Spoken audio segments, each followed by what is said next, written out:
Molte delle puntate di Briciola di comunicazione, come sai se hai sfogliato il mio archivio, sono dedicate alla comunicazione nella coppia. Da quando ho aperto questo canale, infatti, mi sono fatto ispirare quasi sempre dalle frequenti sessioni di coaching in cui mi trovo davanti persone che vivono qualche problema nella relazione con il compagno o con la compagna. A volte sono i single a rivolgersi a me, per questioni differenti. Non vivendo la dimensione della relazione amorosa, alcuni di loro non hanno un partner, ma vorrebbero trovare qualcuno da amare, da cui essere amati, con cui fare progetti di vita condivisa, e non ci stanno riuscendo. Altri che sono single più convinti mi chiedono aiuto per gestire le varie relazioni che tengono in piedi senza impegno e in cui a volte c'è un coinvolgimento da parte del partner occasionale.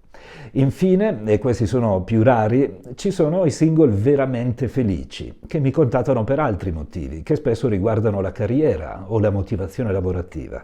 Quando dico che questi ultimi sono più rari, non mi riferisco alla loro scarsità in generale, ma al fatto che, essendo appunto felici e godendo di un'ottima qualità della vita, non hanno alcun bisogno di contattare figure di aiuto, quindi immagino che non siano pochi. Fatto sta che sia i singoli incasinati, quelli che vivono relazioni senza legarsi a nessuno in particolare, sia i single che non hanno alcun problema a destreggiarsi nella singlitudine, mi dicono che vengono spesso visti come strani, soprattutto quando si sentono chiedere da un parente relativamente lontano in quegli incontri familiari sporadici se stanno con qualcuno, se si trovano a dover dire di no. Sembra che infatti nella nostra società, e in altre ancora di più, le persone di una certa età vedano molto strano l'essere single, con un particolare accanimento verso le donne. Fa pensare, ad esempio, che una femmina single venga tranquillamente etichettata con l'appellativo zitella, che ha un'accezione piuttosto negativa e suggerisce che nessuno la vuole. Mentre un uomo che non sta con nessuno venga chiamato Don Giovanni o scapolo, aggettivo che deriva dall'espressione latina ex capulus, ovvero senza il cappio. Che siano vecchie zitelle o scapoli d'oro, eccoli quindi i single dei nostri tempi a doversi destreggiare tra una messe di giudizi che li vedono fuori dai giochi tradizionalmente accettati da una cultura che si porta dietro dei retaggi ormai vecchi e petulanti. Proviamo insieme a guardare questo fenomeno ormai sempre più frequente da altri punti di vista.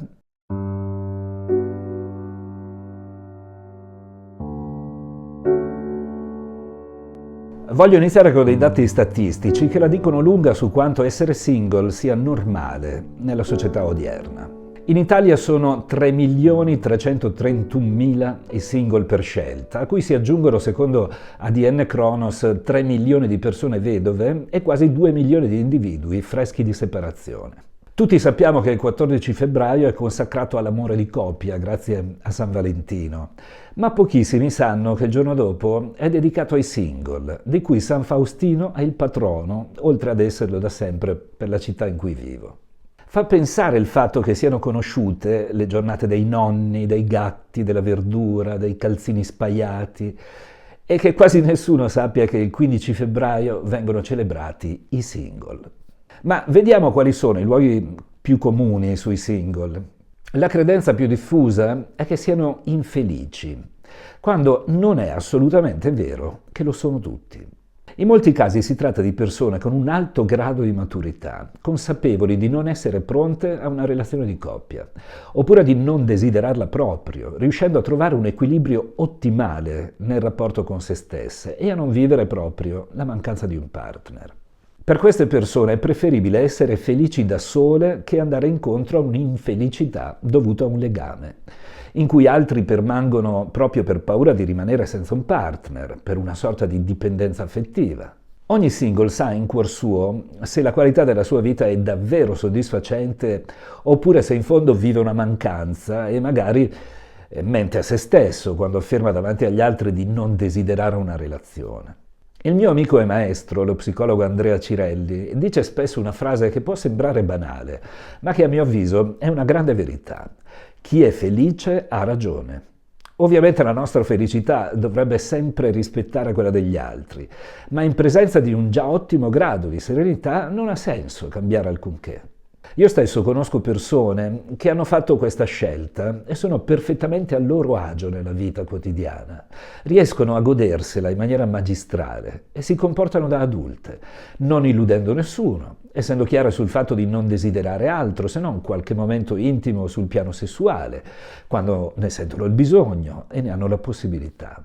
Non dobbiamo sottovalutare anche un altro fatto, parlando dei single per scelta, ovvero che sono spesso eccezionali a mantenere vivi e funzionali i rapporti di amicizia e quelli parentali, mentre chi è in coppia per mille motivi a volte riduce questo tipo di frequentazioni, proprio per dedicarsi al partner in maniera esclusiva, e quando il legame si rompe si ritrova in una landa desolata. Gli amici snobbati troppo a lungo non è detto che siano di nuovo disponibili. Ci sono donne che di fronte al dilemma famiglia o lavoro, ma anche famiglia o studio per le più giovani, non se la sentono di sacrificare le proprie ambizioni per dedicarsi a un partner e agli eventuali figli che possono arrivare. Sono ben consapevoli che troppo spesso la donna è quella che deve rinunciare a parti del suo sé per fare la mamma o semplicemente preferiscono non trovarsi in questa situazione, riconoscendo che non è nella loro natura. Io trovo queste donne più oneste con se stesse rispetto a quelle che si impegolano in un progetto familiare andando contro i propri sogni e spesso facendo pagare dazio al partner e ai figli stessi a causa della loro perenne insoddisfazione. Ma lo stesso vale per gli uomini, non tutti sono portati per fare il compagno, non tutti per fare il padre ed esserne consapevoli è molto meglio che non esserlo.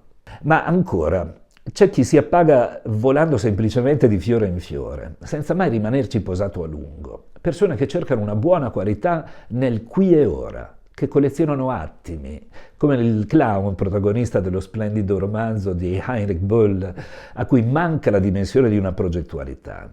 E se queste persone rimangono chiare, oneste e si muovono senza illudere le comparse con cui vivono i vari attimi, siamo davanti a una maturità, a mio avviso, rispettabilissima.